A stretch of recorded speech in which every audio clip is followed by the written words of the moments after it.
I'm like, we're trying to catch our flight. He's holding us in the office, and we're all scared shit. Like, because the guy was very weird.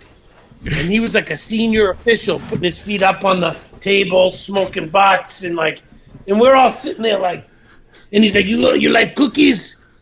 I get you cookies. Hey everybody, welcome to episode 130 of It's Just Bodybuilding.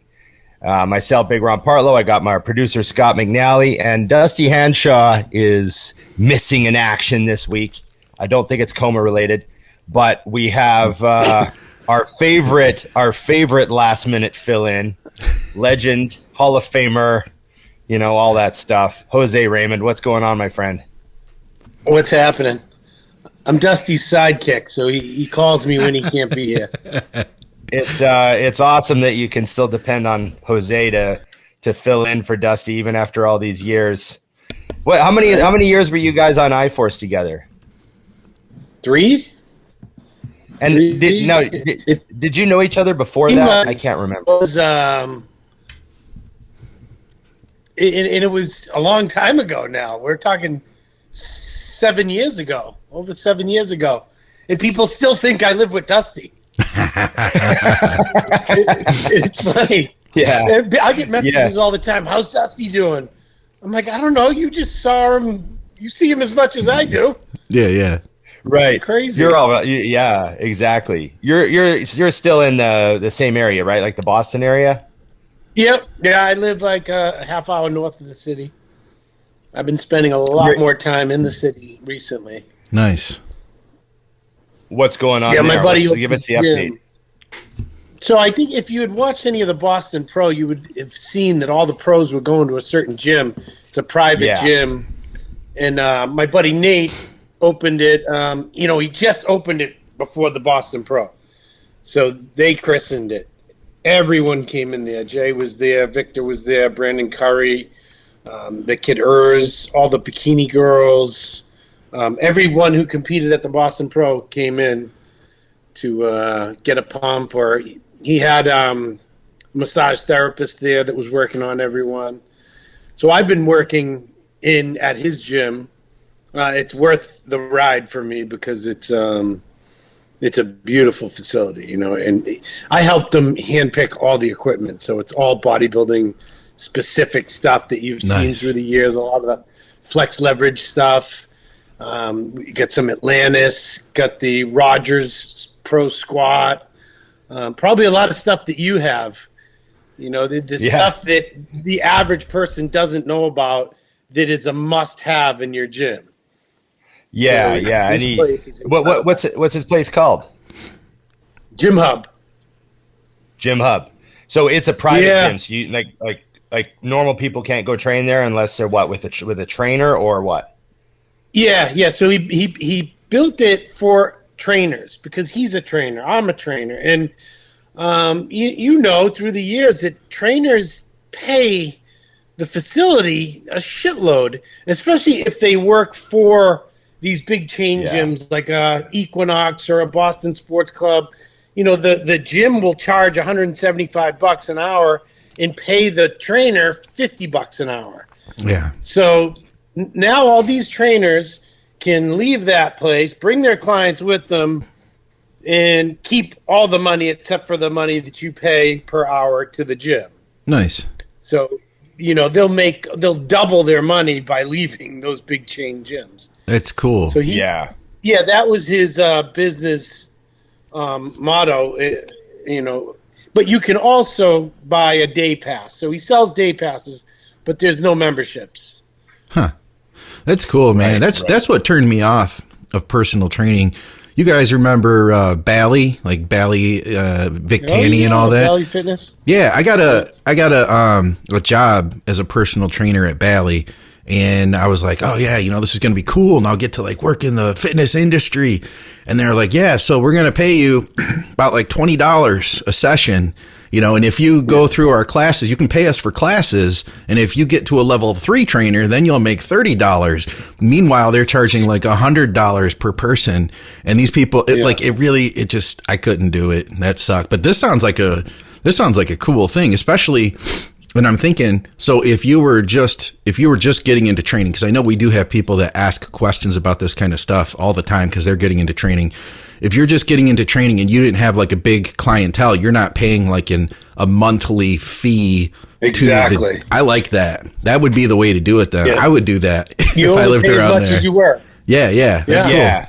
And he doesn't do there's deals.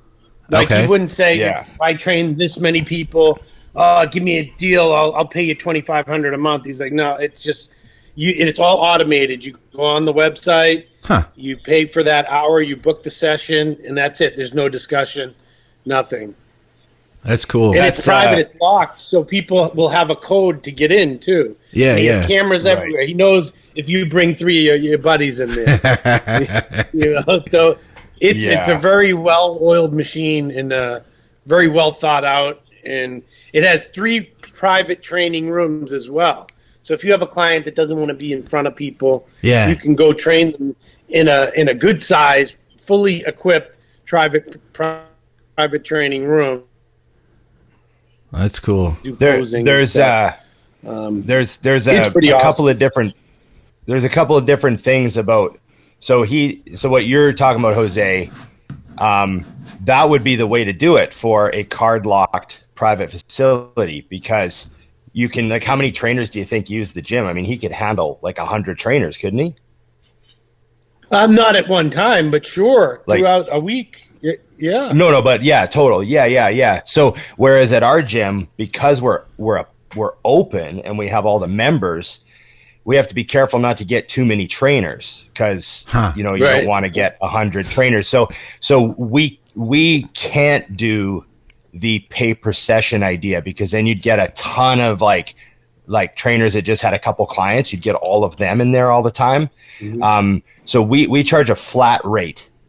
So it's like a flat monthly rent. So unless you're going to be doing like, I can't remember what it is, but unless you're going to be doing like 40, 50 sessions a month, it's not really going to be, you know what I mean?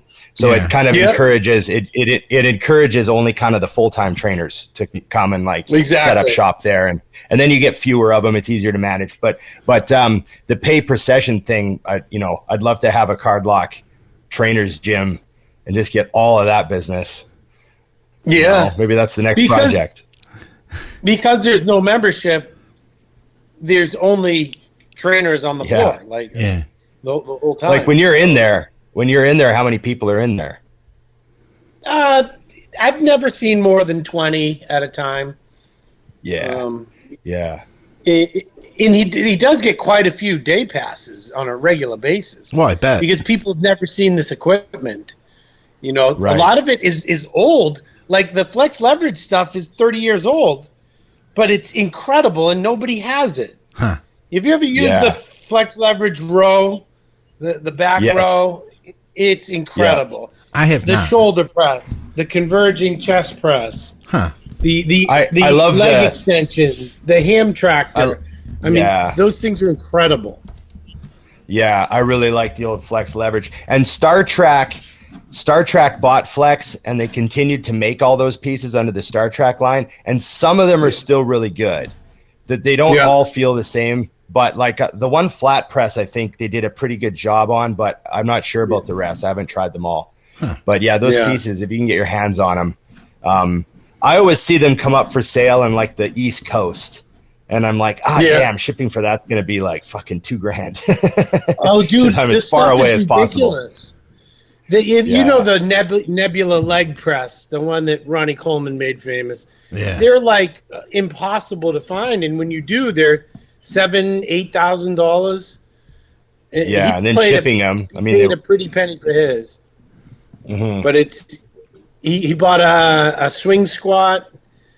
Have you ever used one of those? The original, the old school squat ones. Yeah, it's awesome. Yeah, they're hard to find. Yeah, I'd have to go. I still want to come to Boston, man. I know last time we talked, I talked about how I've never been to Boston. Like it's kind of one of those American cities I've just like flown over a bunch of times and just never been there. So I still really want to come there. I'm glad there's a Boston Pro Show now. Yeah, I mean, shit. Yeah. Is that show going to happen again next year?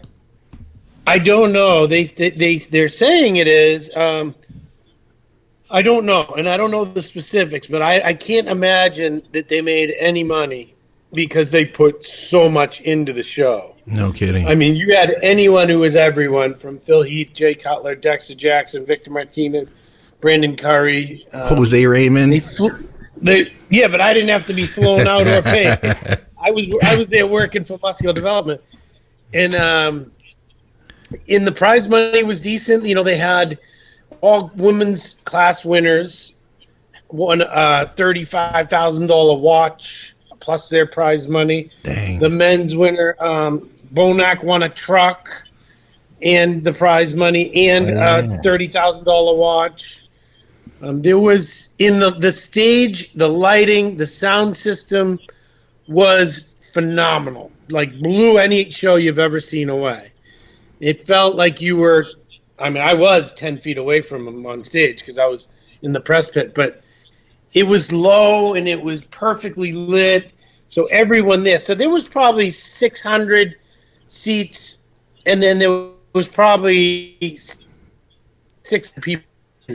It was in a ballroom, but a smaller ballroom, and it was spectacularly done. But I can't imagine they were able to make much after putting all that money into it. Yeah. I mean, we promote a show, and I mean, I know how it works. Like, you pay the venue and all that stuff. It's you know, people think promoters make money on every show, but sometimes the show looks awesome and there's not a lot of money left after it's over with. Yeah, I can't imagine there was, but they're saying it's going to be there. I hope it is. They're trying to bring it to the casino, which would have a bigger ballroom. But I don't know. I hope they do, because it was great to have everyone in Boston, you know. It was a good time, and you know, it was a really good location, centrally located right in the city, 5 minutes from Nate's gym. It was walking distance from a bunch of different restaurants, and you know, it was still cold. It'd be nicer if it was in late May or something. Then you can go to a Sox game afterwards. I want to go to a Bruins game, so I got to come there when they're still playing. Yeah, yeah. Well, get out here. You know, what was your Arnold weekend like? You know, I only got to see you for a couple minutes there at the booth. We chatted, but it was great to see you, man. You look like you're a BMX biker now. You look like you lean down. I mean, you're a tiny 240 pounds. Yeah. Hey, 245. It's the smallest I've ever seen you. keep going. Bobblehead. Keep going. You still get the big head, but then you ripped arms hanging out of your shoulders. I'm used to seeing this monstrosity of a guy. Yeah. What did you say? You were 240, 245? 245 on a good morning if I'm nice and light. Yeah. Svelte. Every other time I've svelte. seen you, you're tipping around 300. So you're half the guy I've seen. But you look great.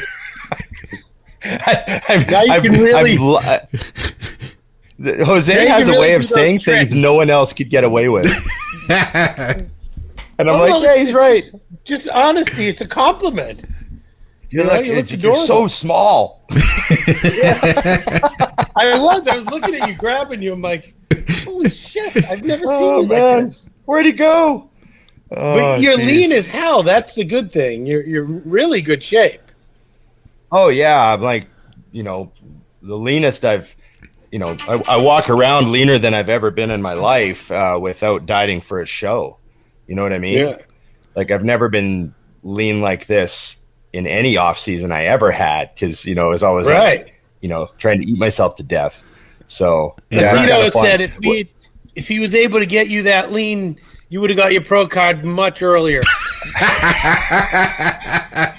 years prior. Oh man, it's classic. We discovered the magic trick 10 years too late.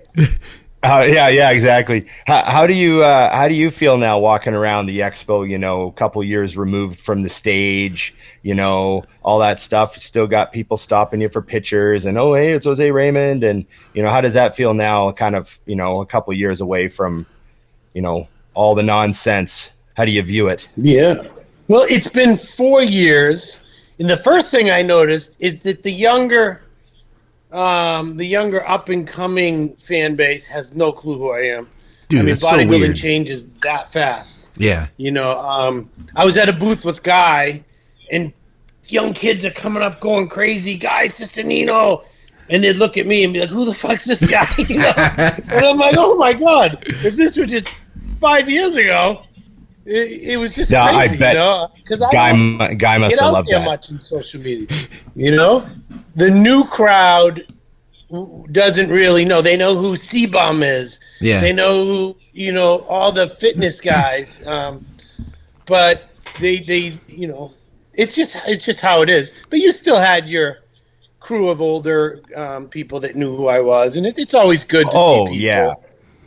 Yeah, especially at the Arnold. There's like a little bit of, all those people that drive in from around the area. You know what I mean? There's like a little bit of an older crowd. I feel like at the Arnold that like you said, you still saw a lot of people who knew who you were and all that stuff. So, it felt good to just get back at the expo and talk to people at the booth and all that sort of stuff.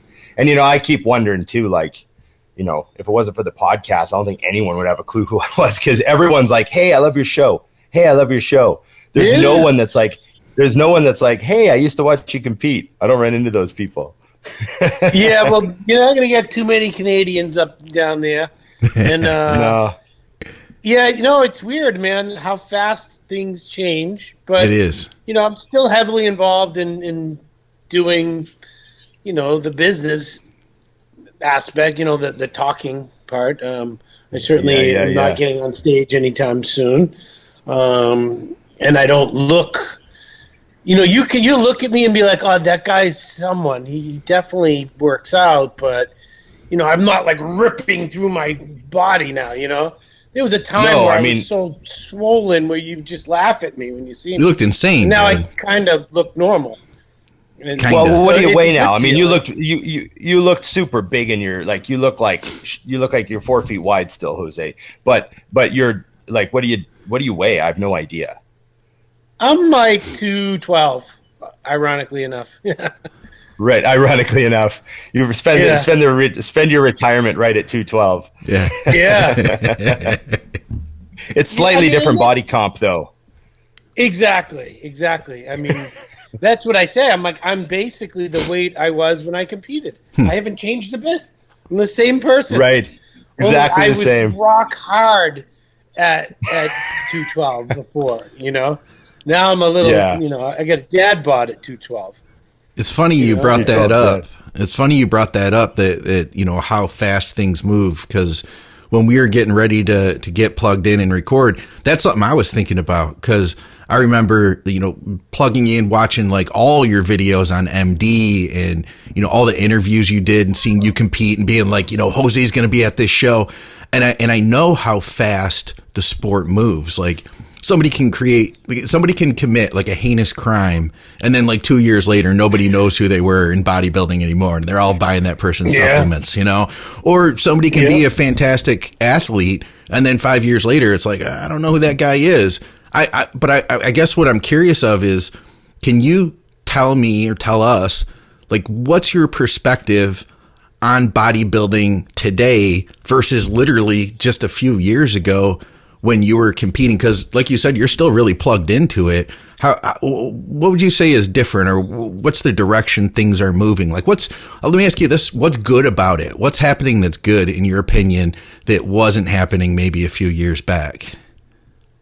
Well, there's a lot of good. There's still some freaks from the old guard that are like a Bonac and Brandon Curry, and there's Steve Kuklo. These guys are still doing really well, and that's the bodybuilding that I grew up loving, and me too, and still enjoy seeing that hardcore base of guys that are still really good. And then there's the younger guys coming up with like Ian and Hunter and Nick Walker and You know, I'm sure I'm missing some guys, but there's a great crew of guys that are coming up. Some of the 212 guys are outstanding. You know, I think the core group that I came up with put so much into the 212 division and promoting it and traveling the world and getting it out there and bringing the heat every time. It was never just like 2 guys. You know, there was 6 guys. And you're all peeled.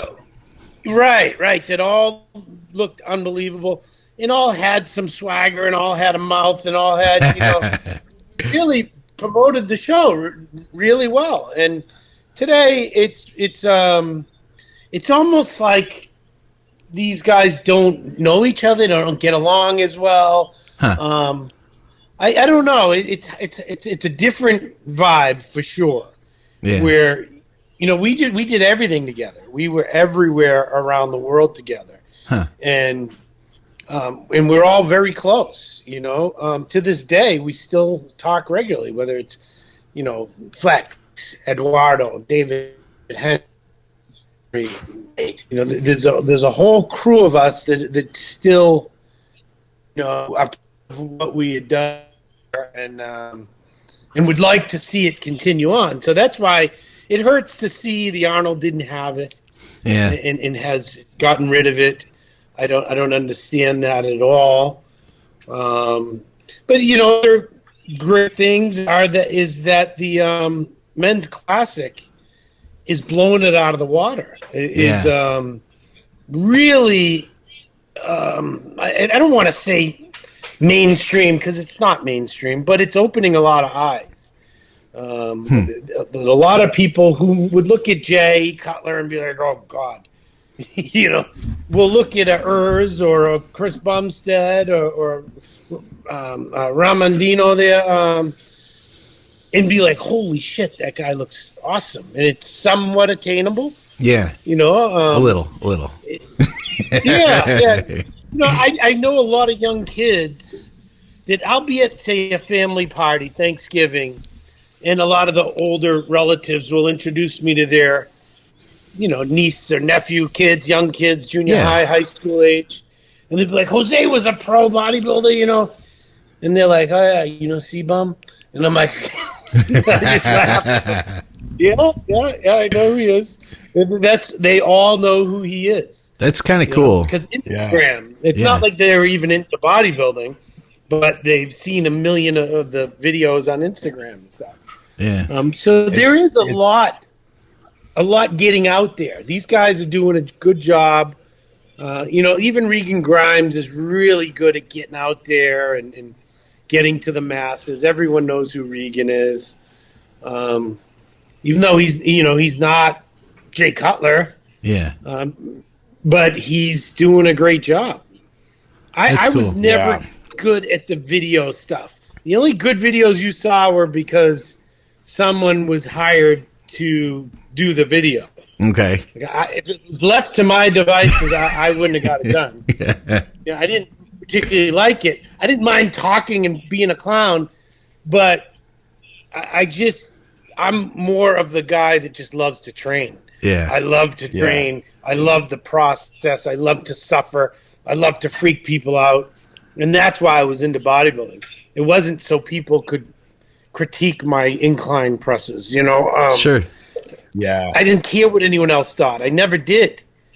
I did it for me and for Steve Weinberger. If he was the judge, I wanted to make him happy. Right. You know, that's all I cared about. When you were naming guys there, it was so funny because I was naming guys in my head and I was like a name ahead of you and you named the exact same list as me. And, you know, I honestly, you know, I've been to like, I don't know, something like 17 Olympias or 20 Olympias or something. And I got to say that some of my favorite moments ever were David Henry, Eduardo, you, and Flex, like all battling out in the 212, and you know, some amazing like coin toss finishes with all 4 of you. You know what I mean? That sort of thing. Just really, really competitive, hardcore.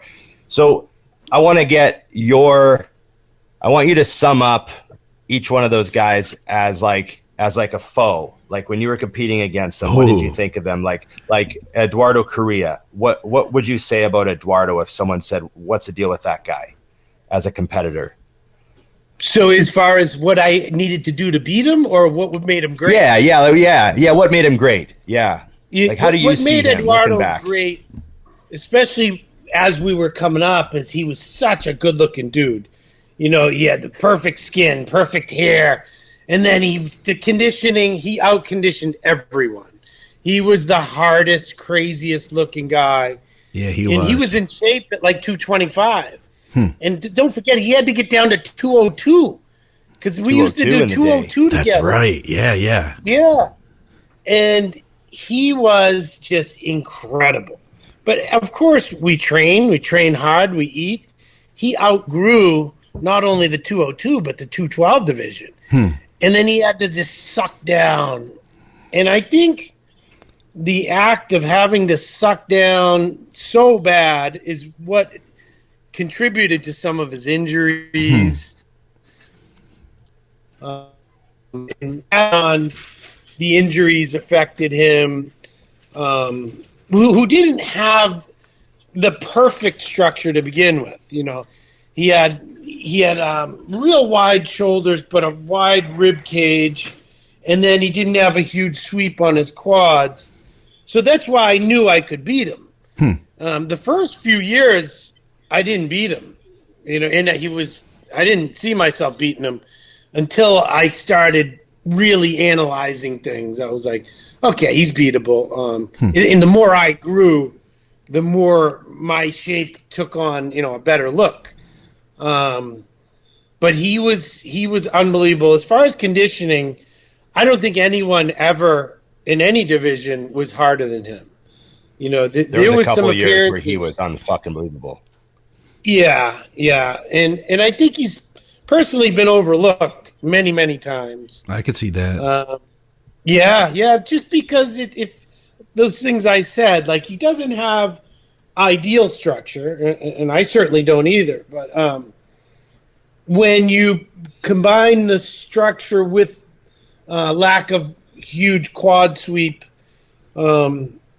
it hurts his structure. Now, that's not to say he had small legs, because he didn't.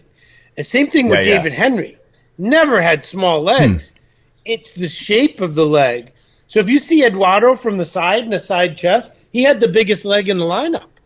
His leg from the side was huge. It just didn't bow out from his hips. Yeah. So it's a different look. But yeah, I mean, if you were to ask me who is the top 5 greatest 212 competitor of all time, it's Eduardo for sure. No kidding. His name That's cool. is in there. Right. Without question. What about David Henry? How did you see him? Again, very similar, but David had better structure. Teeny tiny hips. David's only issue that I would say was that he tried to compete too big. He tried to keep up with the weight class. And he would hear that, Flex is at 209, 210. I got to weigh the same. And his bone structure is half the size of Flex. So David would have been the best at 200 pounds, 202, 203. Never getting close to 210, 212, which he often did. His upper body could hold it. His chest, he's got one of the heaviest chests in bodybuilding. And his back was crazy. Yeah. But when he's not super conditioned, he was beatable because those little structural flaws would stand out next to someone who's bigger. And I'm structurally a bigger person than him. So when I was at my absolute peak, I looked a lot bigger than him standing next to him because, I actually had as much muscle finally. And it was on a bigger bone structure. So I just looked like I was 25 pounds bigger than him at times. And we were actually close to the same weight. And especially I got stupid hard. And when he didn't get hard, again, it it hurt his entire look. Some guys can get away with being slightly off because they have superior structure, and other things going for them. But he again is clearly one of the greatest of all time, and still at it, still going at it. He's only 2 months younger than me, and he competed last year and won a show. Yeah, and he didn't announce a retirement of any form. But David, I loved the 202 version of him. And when he continued to compete, because even at 202, he was winning at 191, 192. That was the weight he was when he was winning. So then when people don't realize how light he was. Right, because he looks like a freak. And he's not missing anything. David has crazy calves, crazy hamstrings, Ronnie Coleman glutes. Like he's got great legs. It's just like similar to Eduardo, the insertion of them is not, it's not ideal to have a big sweeping quad. From the side, it looks incredible. And his back, everything was just outrageous. He's very hard to beat. It's funny. I was going to say, out of these two guys you've mentioned so far, I can tell you that I immediately visualize, of course, I can't help but think of Eduardo's tricep. Just the shape that he had in those nasty striations and feathers in it. That famous pick. He had like the coolest tricep ever. And then when I think of Dave Henry, I think about when he would hit that hands clasp, most muscular, and just like the shoulders, the chest, the arms. Like that was one of my favorite poses on a bodybuilder ever. And we're just talking about two guys so far, and they both of them, I'm like, oh yeah, that's one of my favorite shots ever. That's one of my favorite shots ever. You know what I mean?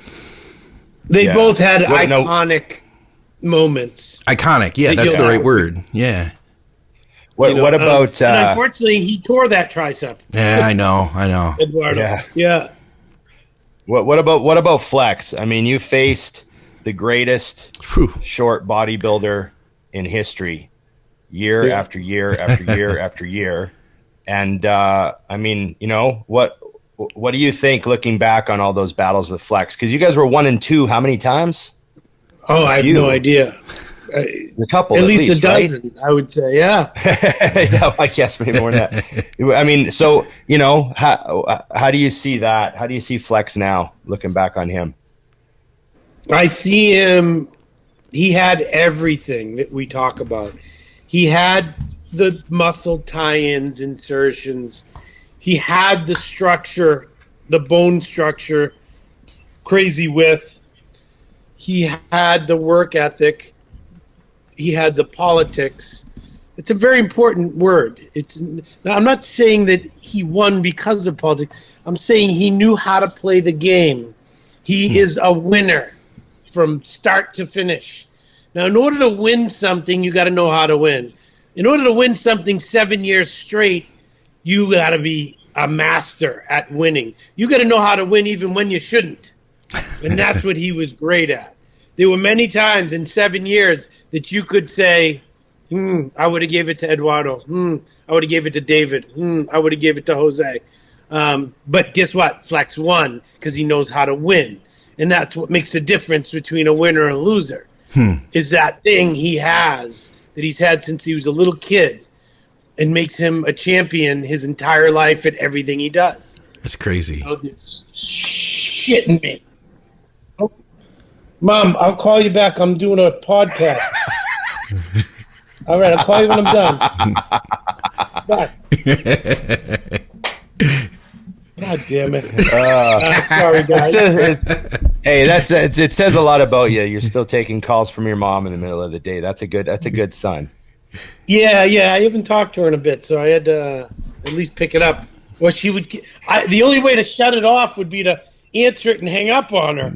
So the best option was to not hang up on my mom. No, I'll call you back. But so Flex, there's so much I could talk about him for hours. A lot of stories you guys may or may not have not heard. He was an entrepreneur as a young kid. He was selling pigeons. He was breeding them and selling them. He started a moving company when he was in high school. He's always been ahead of the curve when it comes to, being smart and how selling things. And he sells himself on stage and everywhere he goes. And he sells. He wins. He knows how to do this crazy shit that used to drive me nuts. Every pose, he would step forward. So we're all stepping forward with him. And then he steps forward, and we all step forward with him. Then he looks at the head judge and looks at us and goes, "Come on, guys, back up, back up." And the judge is like, "Yeah, back up, guys." I'm looking at him like, "Are you fucking..." There's a picture that I posted on my Instagram of me pointing at the line at him, being like, "Don't you go over that fucking line." and him laughing. And I have it on my Instagram. And it was the very moment I'm pointing at the line, because it was last call out 2015, just me and him. Yeah. I'm like, don't you fucking dare do that. Because he would be the one doing it, and then be like, "Come on, guys, Jesus, enough." I never heard that and one then before. He would giggle. And then when Arnold was on stage with Sergio, and Arnold was like, "Oh, I'm tired. Let's get out of here. The judges don't want to see us anymore." And then they walk off stage. Sergio leaves, and Arnold turns back and starts posing again. And said, "Oh, he quit. I win." Those are the fucking games that Flex played. Same kind of shit. He knew how to fuck with you. He knew how to win the show. He knew how to do everything. And in mental warfare, he was definitely highly skilled at that. So that's I amazing. Handed to him. At the moment, I would be pissed. I'm like, that. I bet. Prick. He flew out to Pittsburgh a week before the Olympia. "Oh, just checking in, paying your respects. I'm sure. Yeah, okay." I never played those games. I could have drove 4 hours. Steve, I didn't do that. I just trained, let my freaking physique do the talking. And you can tell I'm really not affected by this. Even fucking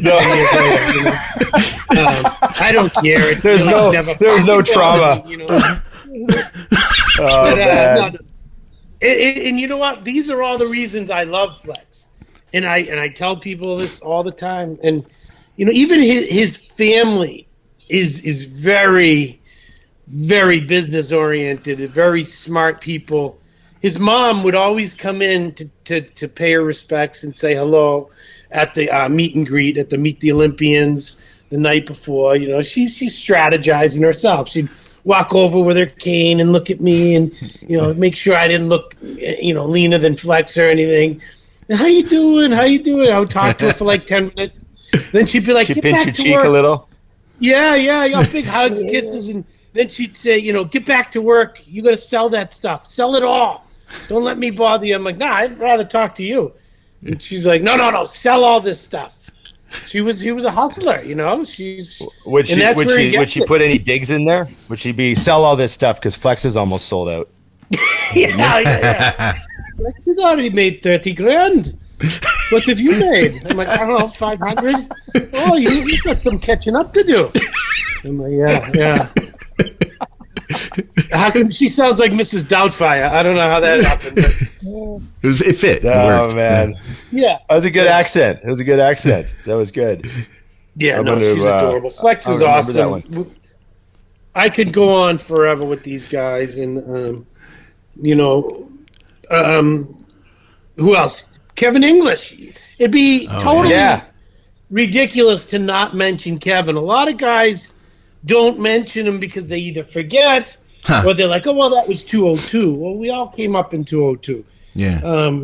Kevin, 2010 was one of the most unbeatable physiques ever because he looked 230 and he was only 202. And he had a run of 8, 9, was it 9, 10, 11?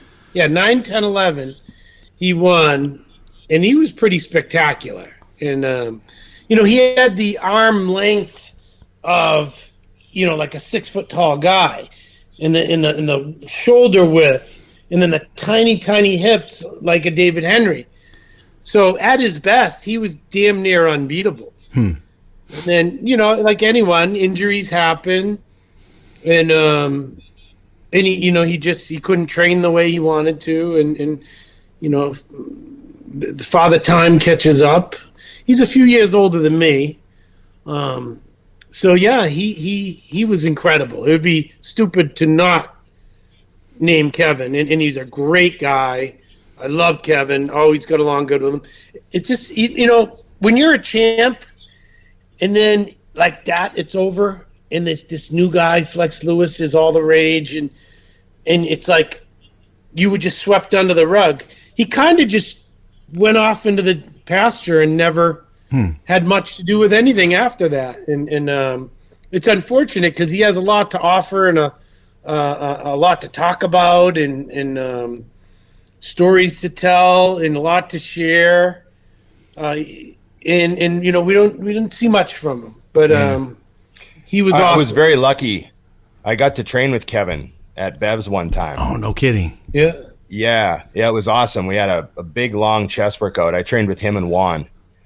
And nice. We hammered like this massive superset chest workout. We must have done like 30 sets. I couldn't believe how much volume they did. This endless sets. It was crazy. But I was like, okay, I guess we're still training chest. Crazy. Yeah. Lots. Like we used every single machine at Bev's, I think, and all the free weights too. It was quite the workout. And I remember I had a camera guy filming, actually. And after like 90 minutes, he's like, how much more do you have for chest? And I was like, I don't know. And he's like, is this the chest video? Like, we're not going to be able to fit it all in. Like, we're running out of we can't. We're just making a chest video here. Like, Yeah. It was pretty funny. Those guys, man, they're animals. But I was very fortunate I got to train at Bev's with Kevin. And he was the nicest guy, man. So hospitable. He is. And cool. And I'd never met him until that day. But he was just like, oh, hey, and then it was just super easy to chat with. And I mean, that was probably 2013 or 14. So he had retired by then. But I mean, he still was like walking around like, how tall is he? He's walking around like 260. He's my height. Like 5'4". Fucking huge. 5'4". He's wide. He was still probably 250 back then. Yeah. Quite the guy. What? I know Scott had some really good listener questions we didn't want to miss on you. Oh yeah, I had some listener questions, but they were all just like random stuff that we picked up from the previous episodes. So. Oh, that's cool. Throw a few out. Yeah, let me gather them up here. Of course, I was prepared, and I'm not prepared anymore. So, give me just a second here. Let's see what we got here to start. Oh, this is a Ron question, actually. So I don't even know where we're going to go here. Yeah, let's see. But he says this is a question for Ron. As someone who worked in bars my whole life, I've heard some crazy stories, and I have a few myself, involving many different characters. I don't need the craziest story, but just maybe tell us one you never have said before. Thanks. Love the show. This and RX are the only things that I watch now on YouTube. Hey, by the way, on that note, Dusty did tell us, he was like, get Jose to tell stories about when we've traveled, because there's a lot of stories that haven't even been out there. So I'm just going to throw that out there to just, simmer on that one for right now. Okay. Stories. Yeah, we're going to need some travel stories from Jose. He wants a crazy bar story. Oh man, it's funny because that stuff just gets like so regular, You're like, oh, just another night at work, like that sort of stuff. I mean, my best stories are all about making money because that's what I was there to do. Hey, what's going on, guys? I'm going to take a brief moment to shout out our sponsors. I'll make it quick, but this stuff's super important because it's our sponsors that help to make this show possible. If it wasn't for them, we wouldn't be here. And if it wasn't for you shopping with our sponsors, we wouldn't be here either. You can support our programming by shopping with TrueNutrition.com. They're our title sponsor. They've supported us for a number of years. They have awesome health and performance supplements. You can ask Skip or Dusty or Scott Stevenson all about True Nutrition, and they'll tell you how good of a company they are. Hardcore bodybuilders have trusted them for over 15 years now. Use our code THINK. You'll get some savings. You'll support our programming. If you're in Canada, you can shop with supplementsource.ca. They have highly discounted supplements, discounts on bulk orders, and free shipping over $99. Check them out. And finally, you can directly support our programming on Patreon. I'll have links below for Patreon and everything else. We're taking more questions over there, and I appreciate everybody who's already helping to directly support our programming through our Patreon. All right, guys, thanks for hanging with me. Let's get back to the show. You know, I wasn't there to meet chicks or get in fights or anything like that. I was there to like talk to the guys in the band and make as much money as I could. Yeah. But I will tell. Someone asked me. I will tell a story that came up the other day, just because it's fresh in my memory. But I remember someone asked me about like getting hurt at work. And I remember one time there was a fight right in front of my bar. And there was this huge dude. And he was like big, like 6'6", giant hand, like big motherfucker, right? And you could tell he was an oil rig guy, because you can tell they spot these guys, they come into the bar, they got a bunch of money, they just got out of the camp, you know? And I think he was like partying pretty hard. Like he seemed like he was coked out of his mind. And he was just flipping out, and he was like flipping tables over and like pushing people and just like losing it. And all the doormen were in there, and he was like throwing guys off. And I jumped the bar and I got behind him. So I grabbed him and took him down, and we both fell down to the ground. I was just trying to help. And we hit the ground, and I rolled on top of him and sort of got his arms, and the door guys all got in, and they took him away. And he was screaming and yelling. They take him out the door. And I remember I was standing there, and I was like, holy shit, I'm so tired. Yeah. I'm so tired. And I was trying to get my breath, and I was just sitting there on a chair, and I was like, man, my cardio is fucking terrible. I can't believe how bad my cardio is. Like, I was only 30 seconds of wrestling with this guy, and I'm like super out of breath. Yeah. Anyways, this goes on for like 5 minutes, and I'm like getting more and more tired. I'm like, holy, I can't recover. And I lean against the wall for a second, and then I walk away. And this one girl I work with, she like screams. She's like, ah! And I turn and look, and there's like a bloody body print of my head and my entire back on the wall. Oh, shit. And I'm wearing all black, right? And I realize, I feel the back of my head, and I've got a giant open gash like this, like as fat as my finger on the back of my head. So when we hit the ground, I think my head hit some of the broken glass that was on the ground, but I didn't even feel it, right? Because adrenaline, I didn't even know I hit my head, but I hit my head on something, and there was some broken glass. So we kind of think that was what it was. And I was bleeding like a stuck pig out of my head, man. I bled so much out of that cut. Like, you know how sometimes people cut their head and it just fucking pours. It was just running out of the back of my head for like 5 minutes, and I didn't know it. You're and I gonna was tough wearing it all up. black. So You're going to tough it up and go back to work. Yeah. I was like trying to get behind the bar, and I was like, man, I'm so like really, like I'm really tired. I wonder why. So I had to go to the hospital. I got 8 stitches in the back of my head. Oh, God. But that was just the shit that can happen at the bar, you know, like you don't even feel it. You don't even realize. I know guys that have been stabbed, and they don't even know they've been stabbed like 10 minutes after a fight, and they're like really, really having a hard time recovering. And they realize, they're like, holy shit, I got a hole in my gut. Like, I know a couple guys that have had that happen. But you just never know, man. You know, got to be ready. I know that when you're a big guy, people pick you out to fight, and they're like, hey, I can take this guy or whatever. But I just was thinking to myself, I couldn't imagine picking a fight with Jose at his biggest. Did you ever have people that would want to, because I just couldn't imagine it. Like, you're not the guy that I'd be like, hey, motherfucker, you know, you think you're so big?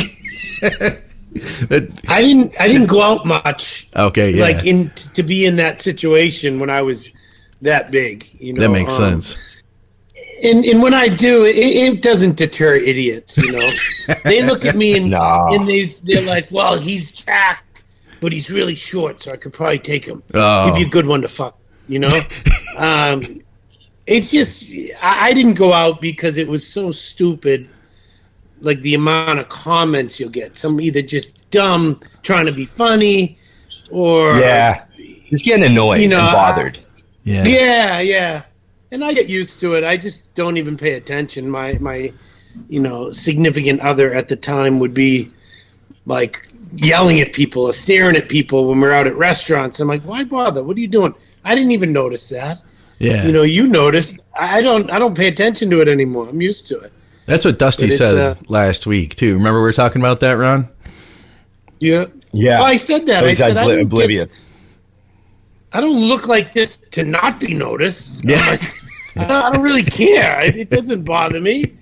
Yeah. It is what it is. Ooh. But here's a quick story about Dusty. We were in Sydney, Australia, and we had a long, crazy day. And we had been going and going and going, and it was time for us to eat. And the guy that we were with was kind of a dorky guy, and he was like, "We're like, listen, we need a break. We're gonna go eat lunch on the water, and have some drinks over." So where the Sydney Opera House is, there's like a whole row of bars and stuff right on the water there. It's a beautiful, awesome place. And we're like, that's where we're going. And the guy's like, oh, well, I'm going to see the koalas. And we're like, you do that. Have fun. And he goes, well, I'm taking the credit card. And Dusty's like, no, you're not. Then you can come to lunch with us first. Because it was the company card. So, like, he wanted to go see fucking koala bears. And we're like, no, dude, we just worked hours on end. We want to go eat, and that's what we're going to do. Yeah. Keep in mind, Dusty's always the voice of reason with me. Like, Jose, don't kill this, And I'm always on edge around this because he's just one of those, I don't know how to explain it. At the time, he was young and eager and wanting to impress us, and nothing was impressive. And he was annoying. So, fast forward to, we go to the restaurant because he told the kid, he had a talk with the kid. And I'm waiting, I'm having a drink by myself, waiting. The kid comes out and he's crying, like wailing, like a 4-year-old, like, crying. I'm like, dude, what's the matter? He's like, oh, fuck this, I'm going home, I'm getting out of here. I'm like, what is going on here? Finally, Dusty comes out just smiling. He's like, hey, I just got off the phone with the owner of the company. I'm like, what happened? He's like, I told him he's coming with us. He's going to eat with us. We're using the credit card. If he goes to see a koala, I'm going to fucking kill him. And I'm like, dude. He basically threatened the kid's life. If you go see koala bears, I'm going to kill you. Because he was on his last nerve. He was very hungry. You're the one telling me to calm down, and you're supposed to be protecting this kid from me, and now he's crying his eyes out. So the owner of the company had to call from California and calm Dusty down, and the guy's like laughing too, like, wait, what happened? Yeah. This kid wants to go see koalas, and he had to explain this to the boss. Yeah, I'm sorry, but I kind of threatened to kill him. Because he wanted to go see koalas. He's like, what do you mean koalas? He's like, dude, we've been working 12 hours straight. We need to stop and eat and relax. Yeah. And the boss, the owner totally understood. But it's funny. Dusty's the last person on earth you would expect any violence, He had to be really hungry, I'm thinking. It must have been a really long day. He was very hungry. Yeah. And tired. And we deserved a day off. And so we got it. We had so much fun. We were drinking mojitos, right on and the weather was beautiful. No koalas. And then Dusty told you the story where I was pissing. I had to piss that, and a couple cops walk over, and I'm like, fuck it, I can't stop now, so I'm just pissing. Yeah. And they wait for me, and the dude's like, Jose, what's up? And I'm like, hey, I thought I was getting arrested. Yeah. And it was a bodybuilding fan, a cop. And that helped. Let us off there. That's always funny when cops are the ones that stop you, because there's that moment where you're like, oh, shit. Right? Yeah, exactly. You know, just that natural reaction when a cop stops you. I've had that a few times. Yeah. I remember I was actually on the street one time. I was on the street in like another Canadian city, and there was like a beat cop, and he looked at me and goes, hey, and he like walks over towards me, and I'm like, oh, fuck, what does this guy want? Right? And, and he just goes, you're Ron Partlow. And I was like, yeah. It's like, oh, yeah, I want you to blah, blah, blah. I want your mutant stuff. And he's like talking to me. But there's that moment with cops where you're just like, what's this guy want? Yeah, what did I do? What's this guy want? Yeah. You know? You what never did I do? know. You know?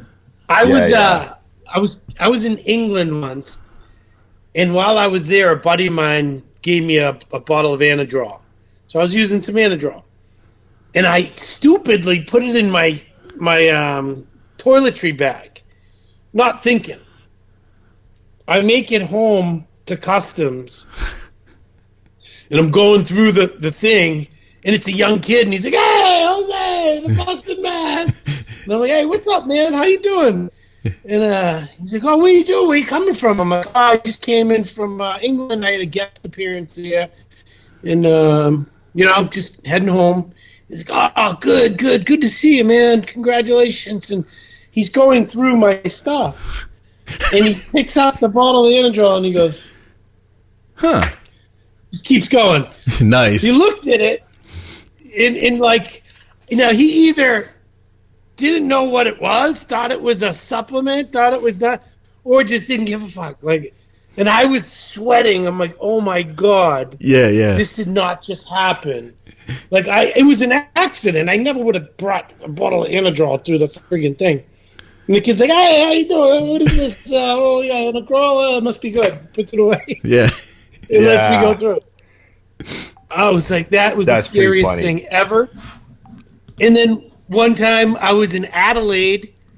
I had just competed in Korea. I went from Korea to Adelaide, and I had one Anavar pill in my toiletries. One. That was it. And I'm like, okay, I didn't even know I had it. So I'm going through customs. They look at me. They're like, yeah, he's a big dude. They're like, come to this line. I go to the next line. It's like a movie. They open the shade. It's the same guy. He's like, how you doing? Come over to this line. I'm like, all right, what game are we playing here? They go through come out with a glass bottle and shake it and go, this is Anavar. And I'm like, okay. They're like, you can either pay a fine, $360, or you can fight it in court and never be allowed to come back to Australia. Oh, shit. And I'm like, wow, what a racket they got here. And I'm like, here's my credit card. Go ahead. Bang. Oh, God. They banged me for $360. One Anavar.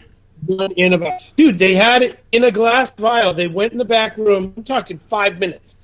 Tested it, came out. They're like, this is Anavar. Oh, my God. Like, wow. Yeah. I'm amazed. Australia's the worst. I've heard that. Ever. Of any place ever to try to go to. If you have anything. I've heard that too with people that are, like people who do the shipping thing and they try to get things shipped to them. I heard that they will prosecute like for anything, like one bottle of Test Pro, you're going down. Like they're going to raid your house and kind of stuff. Yeah. That's crazy. Yeah. Luckily, that's funny that they knew the it was world Anavar. is so small now. Anywhere we go, we can make a, WhatsApp someone. Hey, can you grab me this while I'm over there? Yeah. I ain't bringing shit anywhere. No way. God, yeah. No.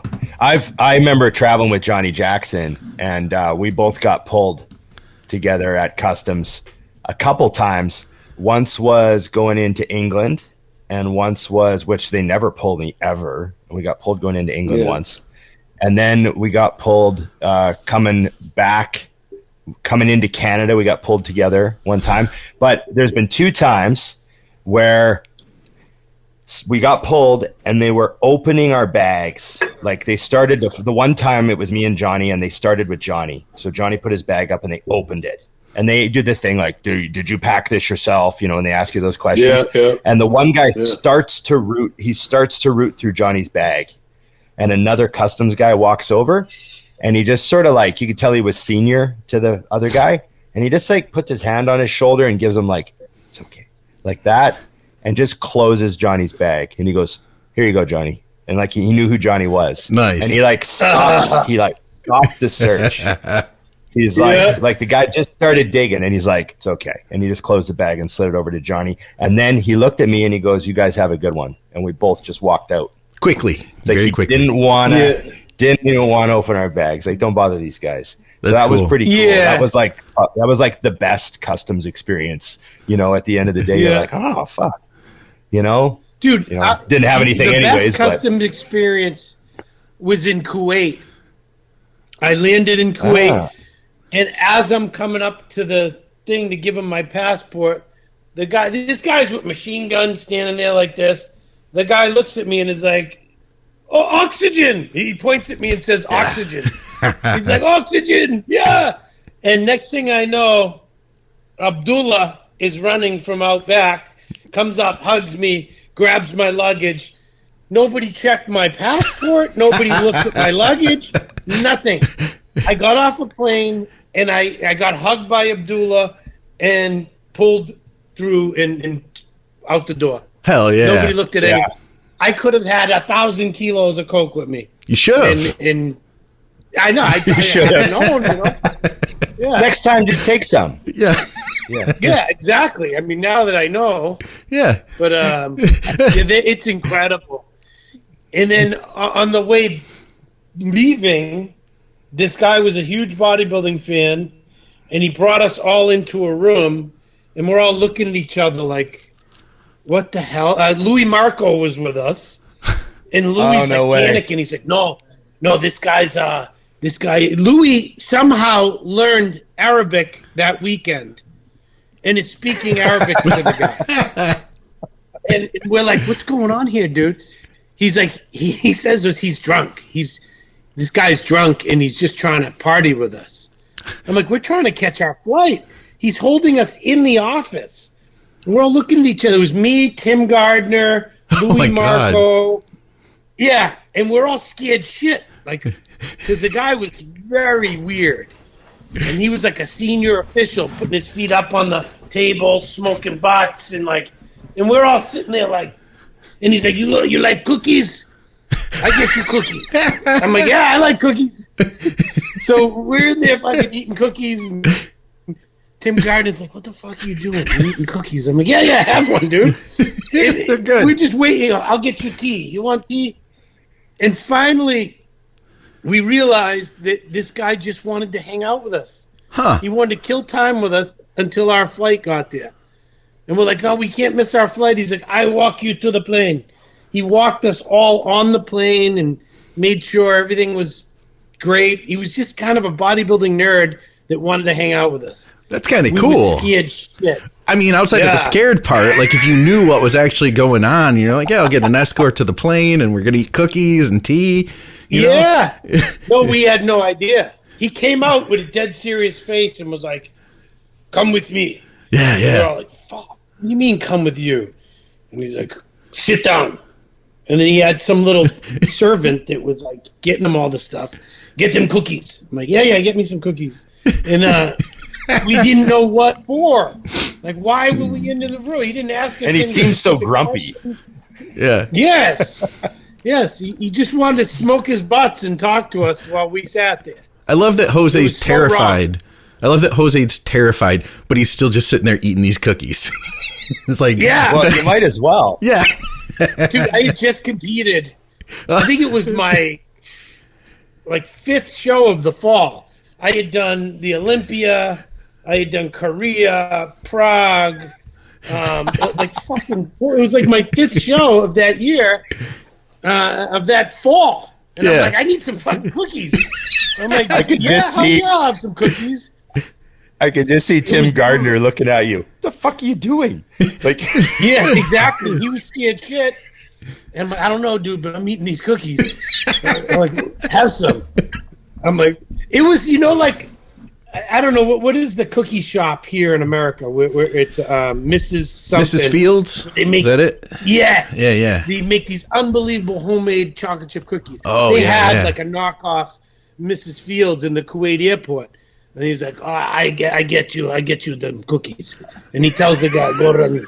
He's like really hooking you guys up. You didn't have to sit with like the normal people. I thought they were just cookies out of a bag. Yeah, me too. He's getting the gourmet cookies. Like yes, gourmet cookies. He made him run to go get them, and I was going off, and everyone's finally loosening up, watching me eat the cookies. And I think Tim was. I'm like, you want one? Here, have a cookie.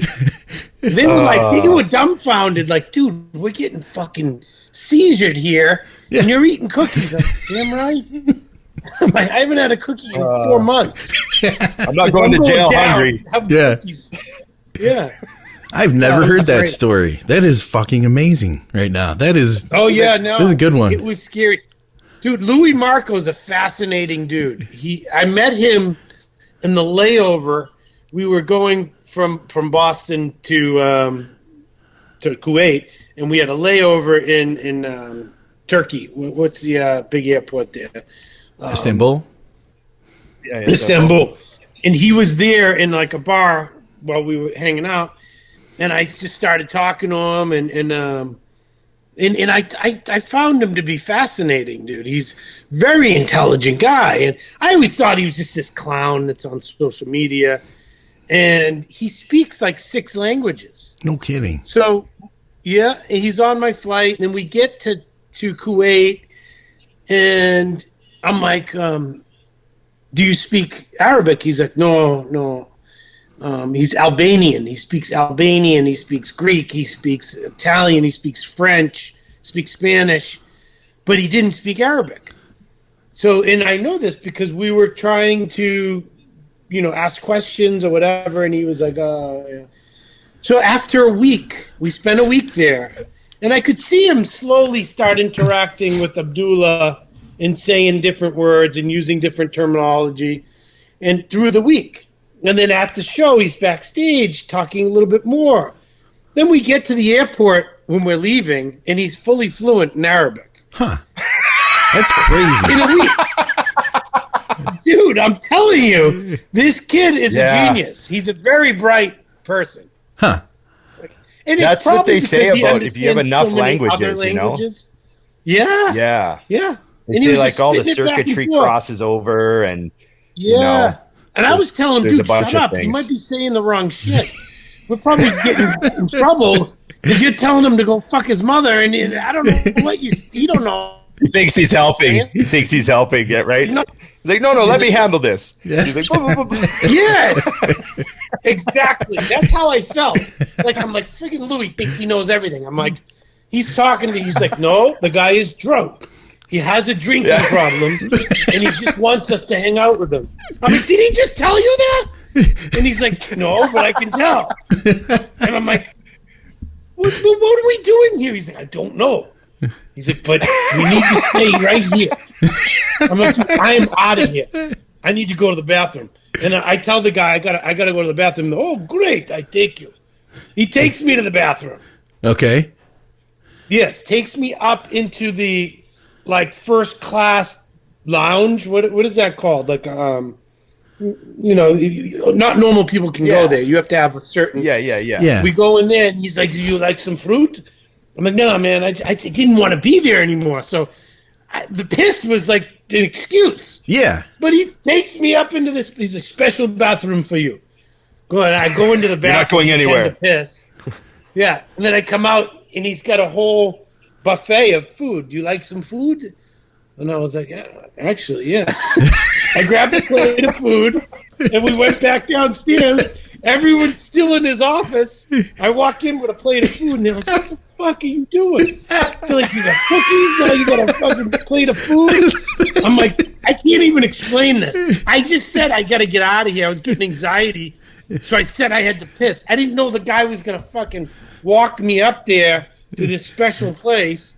Like, I just wanted to get out of his office. Yeah. Yeah. He ended up coming with me and getting me free food, more food. Dude, it was incredible. Leave it to Jose. A great time. That's a great story. We'll wrap with that. I don't think we can beat that. That doesn't get any funnier. Yeah. No, I can't beat that. That's why I'm like, that's perfect punctuation for Jose's Yeah. episode. And if you ever because, talk to Tim Gardner or Louis Marco, or my boy Todd, you know Todd, right? Dusty's boy Todd. Oh yeah. he was with me. Todd was there. Todd was there. Oh no! Yes. Todd, ask Todd. He will verify all of this. Todd came with that's me. hilarious. And, he didn't get it on camera. Yeah. Yeah, the Kuwait promoters paid for Todd's trip. I was like, "Oh, can you pay for my videographer's trip? I'll reimburse you." And they were like, "Yeah." So they paid for him to fly to Boston, and then we fly out together.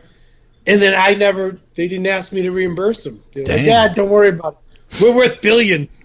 What's your $1,000 flight?" Yeah. That's It was awesome, so man. awesome. I'd like to go over there one of these days. So hopefully I get a chance to. You know, they keep having the odd event there. Nice for there to be a yearly event there. You know. Yeah. Something we could all, something big to go to. They had one last week. The Kuwait Pro. Yeah. They didn't have open bodybuilding, though. Yeah. The boy, Urs Kalazinski won the men's classic again. So he won Boston, then he won Kuwait. Yep. He's exceptional, that kid. Yeah. I met him at the Arnold. He really is. How old is he? 23. Yeah, it's crazy. It hurts my soul. Okay. Well, thanks for coming on, Jose. We appreciate you filling in for Dusty. Even I go through withdrawal when we don't do an episode. You know, when we miss an episode, I feel like, something wrong with my week. You know? So appreciate you coming on. It's good to have you, with 30 years of wisdom and experience and knowledge. So I always appreciate talking to you, Jose. There's always something I've never heard pleasure, before. boys. Yeah, and you're always welcome back anytime. Thanks, man. All right, guys. Talk to you soon. Cheers. Thanks, Remember, Jose. it's just bodybuilding. Peace.